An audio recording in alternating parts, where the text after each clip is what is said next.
Hey folks, Santino Pino here with another headline, and it's kind of around the Bureau of Prisons.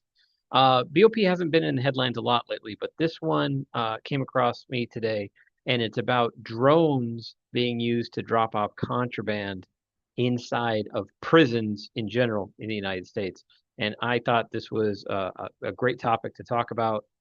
So do me a favor, it really helps me out. Drop a like, drop a subscribe.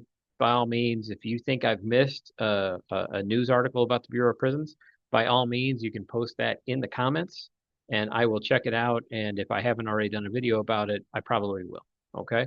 But let's talk about drones dropping off contraband inside of prisons. And this is a great article from WCVB. Massachusetts prisons prepare for security threats from drones. Rising incidents of drone dropped contraband at prisons causing nationwide concern. Okay. Um, Contraband has always been a threat to prisons. It's often brought into correctional institutions by visitors or in the mail. I appreciate them not saying staff members because that's another way, but that's another way too. But there's a rising threat, contraband flown in by drone and dropped inside prison walls. Okay, so let's talk about this for just a moment. Um, Let me give you some stories of interesting ways I've seen contraband uh, illegally brought into prison or entered prison in some way. And I have probably no doubt that at some point a prison that I worked at probably suffered some type of drone drop.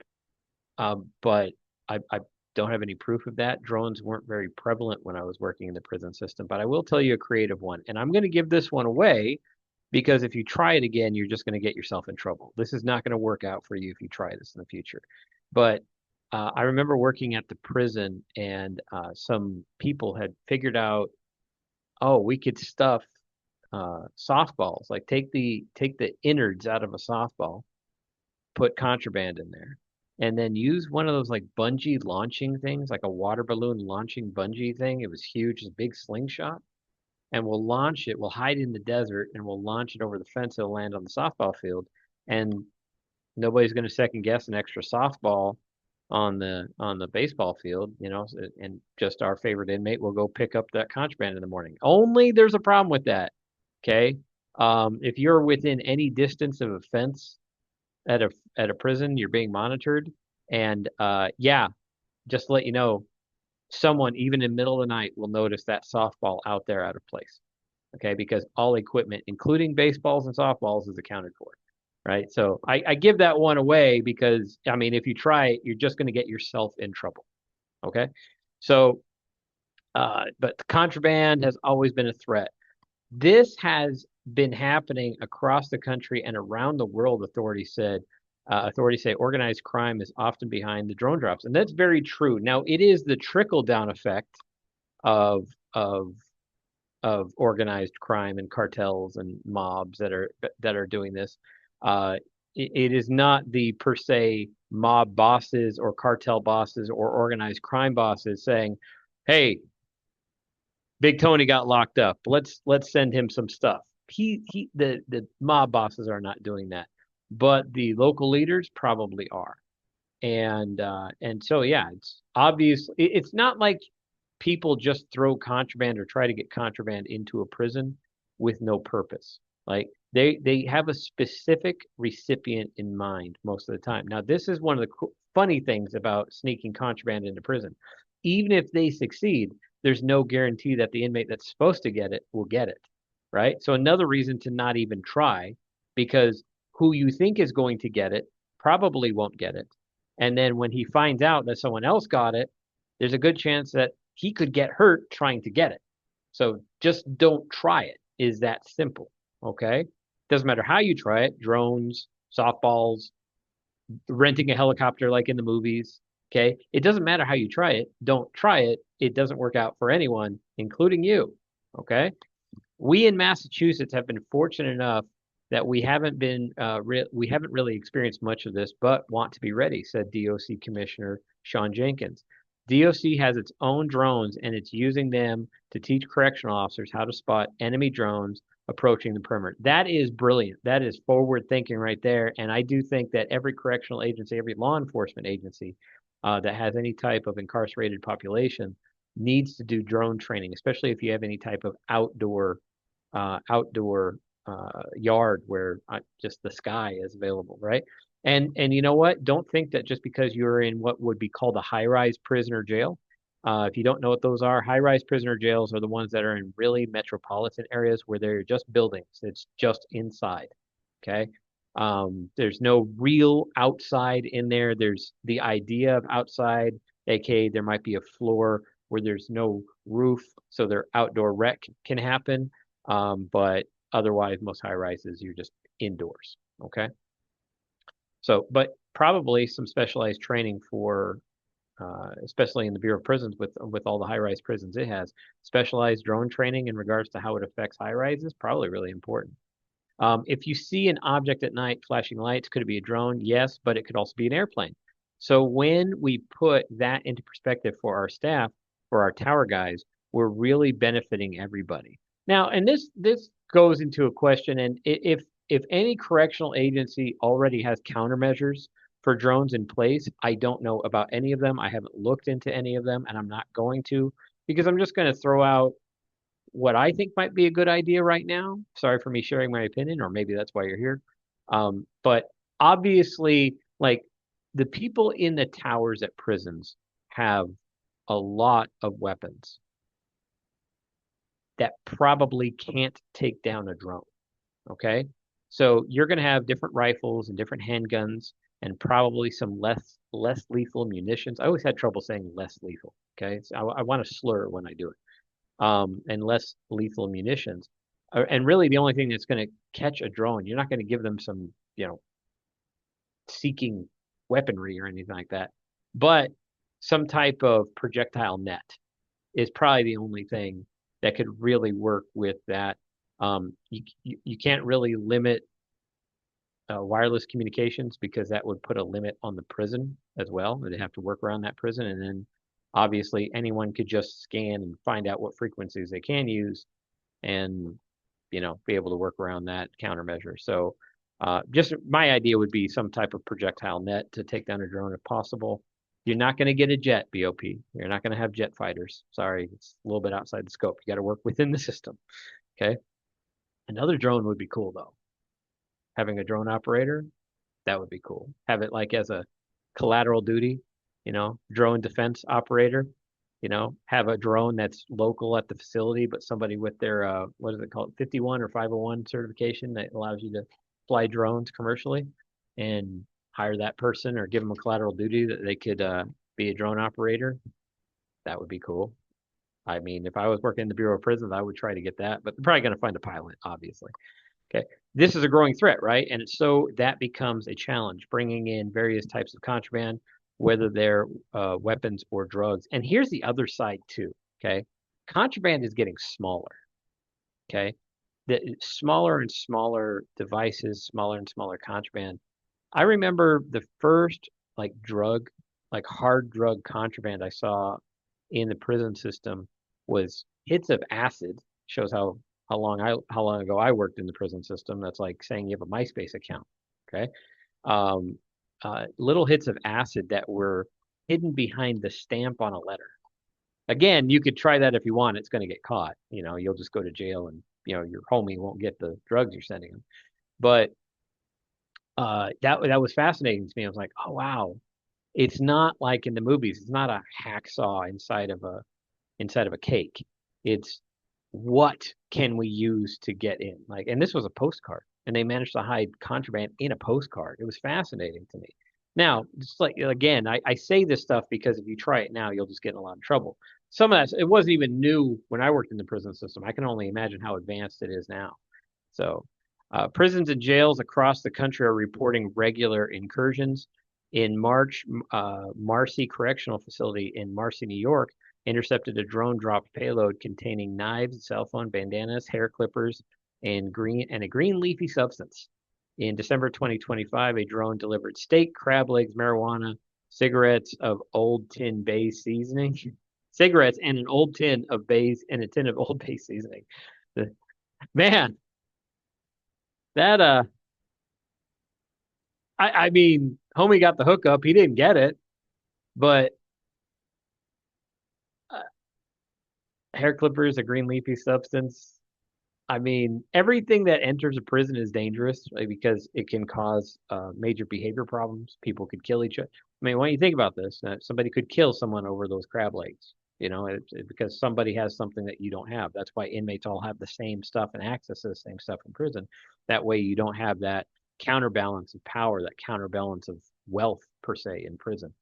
But you know what? If that person wants to drop that same drone drop here at my office, I could go for some crab legs. Just kidding, please don't. At the federal level, the Bureau of Prisons. Oh, the Bureau of Prisons is mentioned in here. I didn't read the article ahead of time. The Bureau of Prisons reports 413 drone sightings in 2025, though it's unclear how many drone drops were attempted or completed.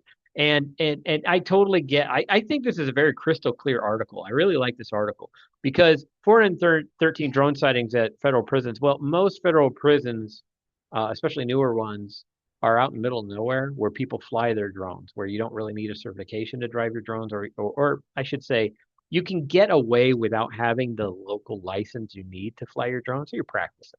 Okay. And so you're going to go out to rural areas where there are federal prisons a lot of times. And so there's going to be a lot of drone sighting. But I do think it's cool that the Bureau of Prisons, and one factoid that you pick up from this if you read behind the lines, is that the BOP very obviously has technology that is now tracking the drones. Now, they didn't have that when I worked there. I'm not going to look into it because I don't want to accidentally give anything away. But the fact that they have the ability to track and sight those is awesome. Awesome.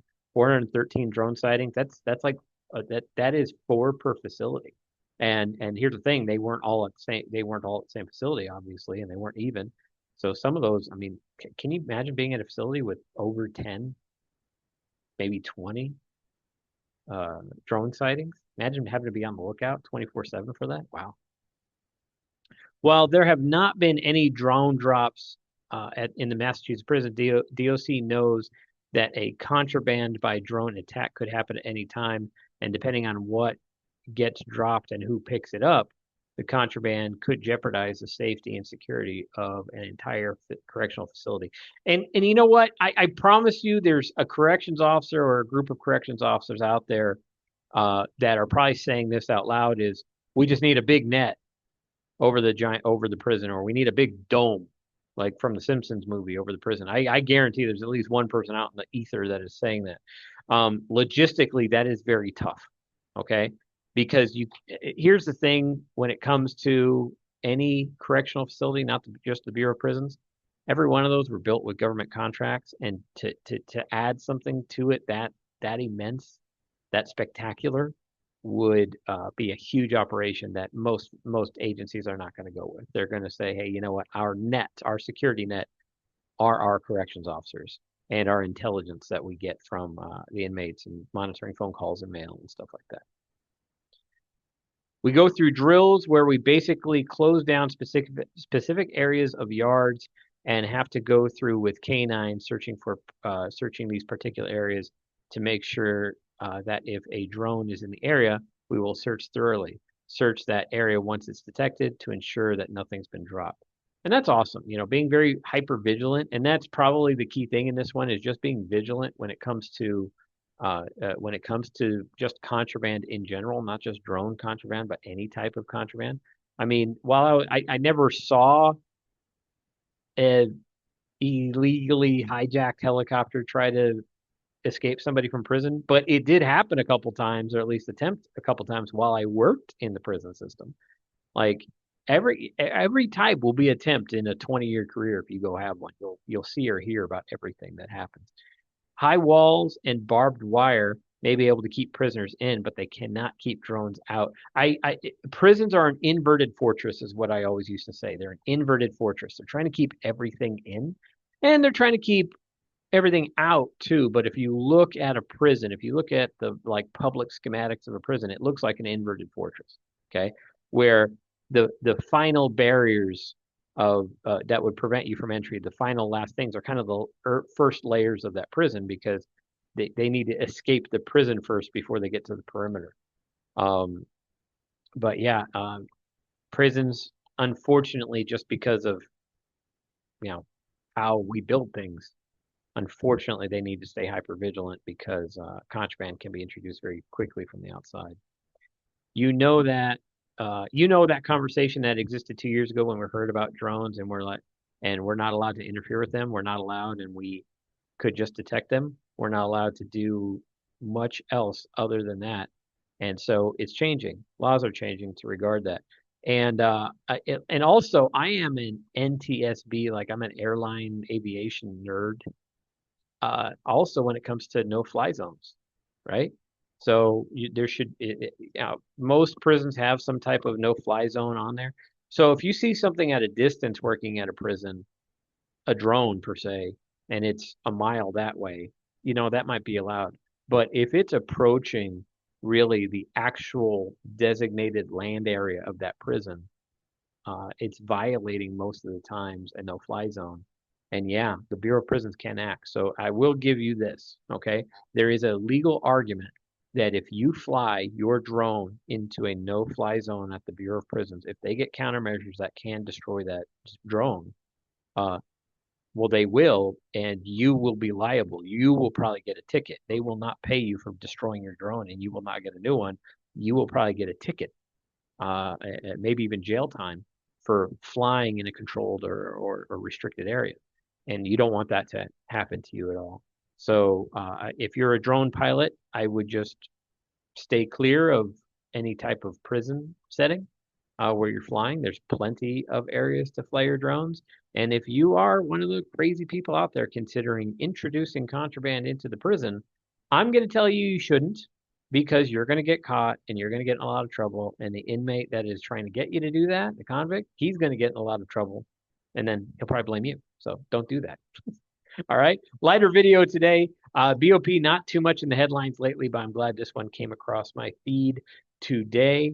Um, so I really appreciate you watching this video. And also, you know what? It wouldn't hurt if you got something out of this, if you know someone that could benefit out of seeing it, that would be really, really awesome. Also, like I said, take some time to subscribe. That's really appreciated. Leave a comment, subscribe. How many other things do I need to repeat? But the most important thing is if you're BOP and you have any TSP questions, call me. My number is going to flash on the screen at the end of the video. I appreciate you sticking around. See you the next time BOP is in the headlines. See you next time.